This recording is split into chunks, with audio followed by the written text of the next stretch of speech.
So overall Andhra Pradesh ఎన్నికలకు సంబంధించి 175 assembly 25 parliament స్థానాలకు సంబంధించి ప్రస్తుతం ఓటింగ్ జరుగుతోంది.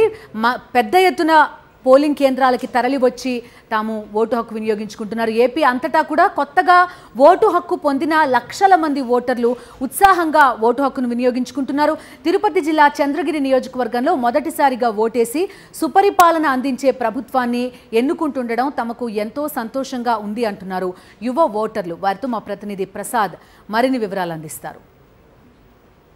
చంద్రగిరి నియోజకవర్గంలో ఉదయం నుంచి కూడా ఓటర్లు బారులు తీరారు, తమ ఓటు హక్కును వినియోగించుకుంటున్నారు. ఇదే విధంగా ప్రతి పోలింగ్ బూత్ లో కూడా మధ్యాహ్నం నుంచి ఎండవేయడం ఎక్కువగా ఉండడంతో ఓటర్లు ఉదయాన్నే ఆ పోలింగ్ బూత్లు కూడా చేరుకోవడం జరిగింది. దాదాపు 3 లక్షలకు పైగా ఉన్న చంద్రగిరి నియోజకవర్గంలో మొదటగా ఓటు హక్కు వినియోగించుకుంటున్న అనేక మంది పోలింగ్ బూత్ల వద్దకు చేరుకుంటున్న పరిస్థితి ఉంది. మనం చూడొచ్చు ప్రస్తుతం చంద్రగిరి నియోజకవర్గం ఇక్కడ అనేక మంది మొదటిసారి తమ ఓటు హక్కును వినియోగించుకోవడానికి ఇక్కడికి చేరుకున్నారు. మరి వాళ్ళు ఎలా ఫీల్ అవుతున్నారు అనేది వాళ్ళ మాటల్లో తెలుసుకునే ప్రయత్నం చేస్తాం.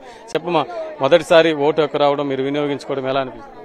It's nice experience. అందరూ ఓట్ వేసుకోవాలి. బికాస్ ఆఫ్ ఎవ్రీ మనీ ఎంత వాల్యూ, మన ఓట్ కూడా అంతే వాల్యూ మనకి. And moreover we have to elect our right leader, so that's why we have to use our vote. చూస్తున్నాం, ఎంతో మొదటిసారి ఓటు వేయడానికి వచ్చిన వాళ్ళు ఎంతో సంతోషంగా సుపరిపాలన అందించే ప్రభుత్వాన్ని ఎన్నుకోవాలంటే తమ ఓటు హక్కును వినియోగించుకోవాలని సూచించడం జరిగింది. చెప్పమ్మా, ఎలా అనిపిస్తుంది? చాలా బాగుంది. అందరూ ఓటేసి చెప్పమ్మా, ఎలా అనిపిస్తుంది? ఫస్ట్ టైం ఓటు వేసినందుకు చాలా హ్యాపీగా ఉంది. ఇంకా చాలా ఎగ్జైటింగ్ గా ఉంది. నెక్స్ట్ మంత్ సీఎం ఎవరు అవుతారో అని కూడా చాలా ఎగ్జైటింగ్ గా ఉంది. అందరూ ఫస్ట్ ఓట్ ని చాలా సద్వినియోగం చేసుకోవాలని ఆశిస్తున్నాను. మొదటిసారి ఓటు హక్కును వినియోగించుకుని ఈ పిల్లలందరూ కూడా ఎంతో సంతోషం వ్యక్తం చేస్తున్నారు. ఓటు హక్కుని ప్రతి ఒక్కరు కూడా వినియోగించుకోవాలి. అందులో మేము మొదటిసారి ఓటు హక్కు వేసుకుని మా బాధ్యతగా మా ప్రభుత్వాన్ని ఎన్నుకోవడానికి ఎంతో మా వంతు కృషి చేస్తున్నాం. అదేవిధంగా రాష్ట్రంలో ఉన్న ప్రజలందరూ కూడా తమ ఓటు హక్కును వినియోగించుకోవాలి, మంచి పరిపాలన అందించే ప్రభుత్వాన్ని ఎన్నుకోవాలి. ప్రజలందరూ కూడా పూర్తిగా సిద్ధంగా ఉన్నారని కూడా ఇక్కడ ఓటర్లు చెప్తున్న పరిస్థితి ఉంది. వీడియో జర్నలిస్ట్ ముఖేష్తో ప్రసాద్, సాక్షి టీవీ, చంద్రగిరి నుండి. రైట్, ఇక మా ప్రతినిధులు మనకు సిద్ధంగా ఉన్నారు. మరింత సమాచారం అందించేందుకు గోపాలపురం నుంచి రాకేష్, అనంతపురం నుంచి శివారెడ్డి మనకు అందుబాటులో ఉన్నారు. ముందుగా శివారెడ్డితో మాట్లాడదాం. శివారెడ్డి, ఉదయం నుంచి మీ అబ్జర్వేషన్స్ వినిపిస్తూ ఉన్నారు. ప్రత్యేకంగా ఈ గంటన్నర పోలింగ్కి సంబంధించి మీ దగ్గర ఉన్నటువంటి అప్డేట్స్ ఏంటి? ఈశ్వర్, అనంతపురం జిల్లాలో పోలింగ్ ప్రశాంతంగా జరుగుతోంది. క్రమంగా పోలింగ్ పర్సెంటేజ్ పెరుగుతున్నట్లు చాలా స్పష్టంగా కనిపిస్తోంది. ఒకవైపున గ్రామాలు, పట్టణాల్లో పెద్ద సంఖ్యలో ఓటర్లు వచ్చి తమ ఓటు హక్కును వినియోగించుకునేందుకు వస్తూ ఉన్న వాతావరణం కనిపిస్తోంది. బార్లు తీరిన ఓటర్లు గ్రామీణ ప్రాంతాల్లో అత్యధికంగా కనిపిస్తున్న పరిస్థితి కనిపిస్తోంది. ఇప్పుడిప్పుడే పట్టణ ప్రాంతాల్లో కూడా రద్దీ, పోలింగ్ కేంద్రాల వద్ద రద్దీ కనిపిస్తున్న వాతావరణం కనిపిస్తోంది. అనంతపురం జిల్లాకు సంబంధించిన పోలింగ్ పర్సెంటేజ్ చూస్తే 20% నమోదైంది. అదేవిధంగా శ్రీ సత్యసాయి జిల్లాలో 17% దాకా పోలింగ్ పర్సెంటేజ్ నమోదైనట్లు అధికార వర్గాల ద్వారా ఇప్పుడిప్పుడే సమాచారం అందుతున్న పరిస్థితి కనిపిస్తుంది. మొత్తం అనంతపురం జిల్లాకు సంబంధించి ఉమ్మడి అనంతపురం జిల్లాలో 14 అసెంబ్లీ స్థానాల్లో ఎన్నికలు జరుగుతున్నాయి. అదేవిధంగా 2 పార్లమెంట్ స్థానాల్లో ఎన్నికలు జరుగుతున్న వాతావరణం అయితే కనిపిస్తోంది. పక్కాగా పగడ్బందీ ఏర్పాట్ల మధ్య పోలింగ్ పర్సెంటేజ్ పెరుగుతున్న వాతావరణం అయితే కనిపిస్తోంది.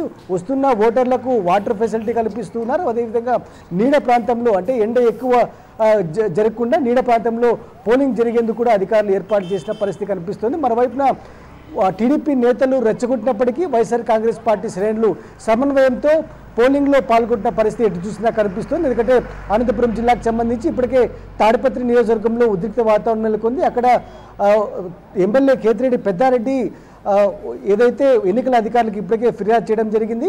జేసీ ఫ్యామిలీకి సంబంధించి జేసీ ప్రభాకర్ రెడ్డి, అదేవిధంగా దీపక్ రెడ్డి, అదేవిధంగా పొట్టి రవి విచ్చలవిడిగా తాడిపత్రి పట్టణంలో పర్యటిస్తున్నారు. వారికి ఎలాంటి అనుమతి లేకుండా పోలింగ్ బూతుల్లోకి వెళ్తూ ఉన్నారు, ప్రభావితం చేస్తున్నారని ఎన్నికల అధికారులకు ఫిర్యాదు చేయడం జరిగింది. మరోవైపున 2 వర్గాలని పోలీసులు చెదరగొట్టిన వాతావరణం తాడిపత్రిలో కనిపిస్తోంది. మరోవైపు ఉరవకొండ నియోజకవర్గానికి సంబంధించి వై రాంపురంలో టీడీపీ నేత సుబ్రాయుడు ప్రలోభాలకు గురి చేసిన పరిస్థితి కనిపించింది. అక్కడ కొంతసేపు పోలింగ్కి అంతరాయం కలిగిన వాతావరణం అయితే కనిపిస్తోంది. మరోవైపున రాప్తాడు, హిందూపురంలో కూడా టీడీపీ నేతలు కొంత అలజడి క్రియేట్ చేసేందుకు ప్రయత్నించినప్పటికీ వైఎస్ఆర్ కాంగ్రెస్ పార్టీ శ్రేణులు దాన్ని ధీటుగా ఎదుర్కొన్నాయి. ప్రస్తుతానికైతే ఉమ్మడి అనంతపురం జిల్లాలో పోలింగ్ ప్రశాంతంగా జరుగుతోంది. క్రమంగా పోలింగ్ పెరుగుతోందని చెప్పవచ్చు. రైట్ శివారెడ్డి, మరిన్ని అప్డేట్స్ కోసం మళ్ళీ మిమ్మల్ని కాంటాక్ట్ చేస్తాను. రైట్, ప్రస్తుతం రాకేష్ కనిపిస్తున్నారు మనకి, గోపాల్పురం నియోజకవర్గంలో ఉన్నారు ఆయన. రాకేష్ చెప్పండి, ఆల్మోస్ట్ ఒక 4-5 గంటలు కంప్లీట్ కావస్తుంది, క్యూలు మాత్రం భారీగా మహిళలు వృద్ధులు కనబడుతున్నారు. ఈ 2 గంటల్లో ఏం జరిగింది, పోలింగ్ అప్డేట్స్ ఏంటి రాకేష్?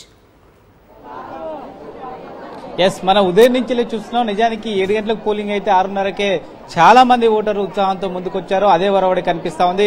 ప్రస్తుతం మనం గోపాలపురం నియోజకవర్గం అనంతపల్లి విలేజ్ లో ఉన్న పోలింగ్ బూత్ లో ఉన్నాం. చూస్తున్నాం, ఇది ఒక బహిరంగ సభ లాగా కనిపిస్తుంది. కానీ మొత్తం ఉన్న 5 పోలింగ్ బూత్లలో కూడా దాదాపు ఒక్కొక్క పోలింగ్ బూత్ నుంచి 200 నుంచి 300 మంది క్యూ లైన్ లో నిల్చున్నారు. నిజానికి ఇక్కడ చాలా ఉక్కుపోతగా కనిపిస్తా ఉంది. అయినప్పటికీ ఓటర్లు ఓటు వేసేందుకు చాలా ఆతృతగా ఎదురు చూస్తున్న పరిస్థితి కనబడతా ఉంది. మనం క్రౌడ్ ఒకసారి చూడొచ్చు. మొత్తం ఇక్కడ 5 పోలింగ్ బూత్లు ఏర్పాటు చేశారు. ప్రతి పోలింగ్ దగ్గర కూడా మొత్తం కూడా క్యూ లైన్ అనేది స్పష్టంగా కనిపిస్తా ఉంది. కేవలం ఈ ఒక్క పోలింగ్ బూత్ మాత్రమే కాదు, మనం గోపాలపురానికి సంబంధించి ఇప్పటికి దాదాపుగా 10 నుంచి 15 పోలింగ్ స్టేషన్లు తిరగడం జరిగింది. ఎక్కడ చూసినా ఇదే కనిపిస్తుంది. మేజర్ గా ఇక్కడ చూస్తున్న పరిస్థితి చూస్తే ఎక్కువగా వృద్ధులు కనిపిస్తున్నారు, మహిళలు కనిపిస్తున్నారు, దీంతో పాటు యువ ఓటర్లు కనిపిస్తున్నారు. యువ ఓటర్లు ఉత్సాహంతో వస్తున్నారు. వాళ్ళ ఇంట్లో ఉన్న పెద్దవాళ్ళని తీసుకొచ్చి ఇక్కడ ఓటు వేసే ప్రయత్నం అయితే చేస్తున్నారు అనేది మనకు కనిపిస్తా ఉంది. ఎండవేడిని కూడా లెక్క చేయకుండా వస్తున్నారు. ఎట్ ది సేమ్ టైం ఇక్కడ ఎలక్షన్ కమిషన్ కూడా మంచి ఏర్పాటు చేసింది.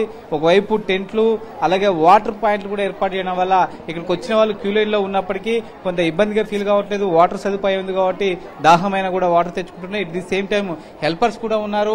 అటు గ్రామ వాలంటీర్లు అయితేంది, లేకుంటే గ్రామ సచివాలయానికి సంబంధించిన సిబ్బంది అయితేంది, వాళ్ళందరూ కూడా వీళ్ళకి అందుబాటులో ఉన్నారు. కాబట్టి వీల్ చైర్లలో వస్తున్న ఎవరైతే వృద్ధులు ఉంటున్నారో వాళ్ళని వెనువెంటనే ఓటు వేసి తిరిగి పంపిస్తున్నారు. కాబట్టి వృద్ధులు కూడా ఓటు వేసేందుకు ఉత్సాహం చూపుతున్న పరిస్థితి మనకు కనిపిస్తా ఉంది. ఇప్పటి వరకు కూడా 24% ఓటింగ్ నమోదైంది.